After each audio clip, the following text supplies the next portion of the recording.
There is something so exciting about getting ready for a date with a man. Maybe it's the tiny threat of being killed at the end of the night. I think in our pitch doc, we had an episode of like, oh, Ava and Deborah both go on dates. And so there was something very fun of this episode, like they're both dating these new guys. No new tricks.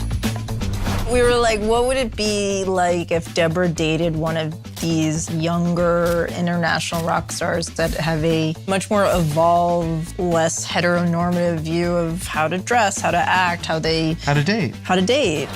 There were a couple of those kind of Shawn Mendes. There's some Harry Styles. There's some Paul Downs. There's like some, like we were just like it boy, It boys, yeah. The hottest men you can imagine. When I saw those stories about you having a breakdown, I knew it was bullshit. Thank you.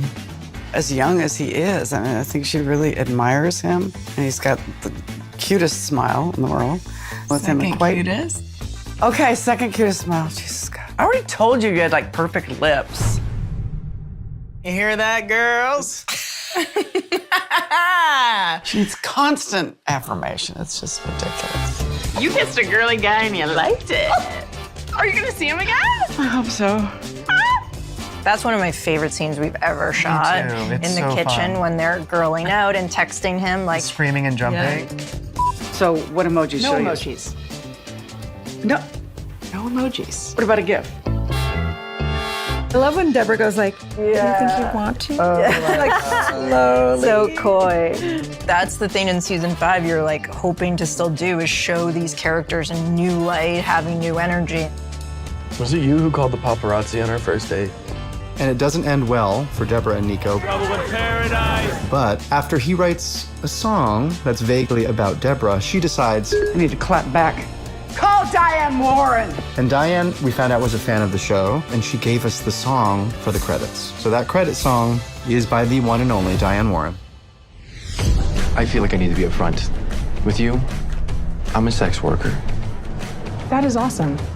Basing the show in Vegas, we'd always talked about like sex workers. And so Ava's kind of the perfect person to encounter that because she would be both very supportive and also like so psyched to like walk the walk and support sex work. However, it was an interesting case of, well, what happens when you support someone you're dating to one part of their life, but really not another, which is magic. Eli grabs a match and with some showmanship displays it to Ava. This is just a regular box of unlit matches, right? I wish. But guess again. Oh no. It's just the brilliance of the writing. She finds it humiliating that her boyfriend is a magician. She's mortified. I'm with her on that. I am. I really am. Genuinely, I am 100% with her. Do you have an issue with my magic?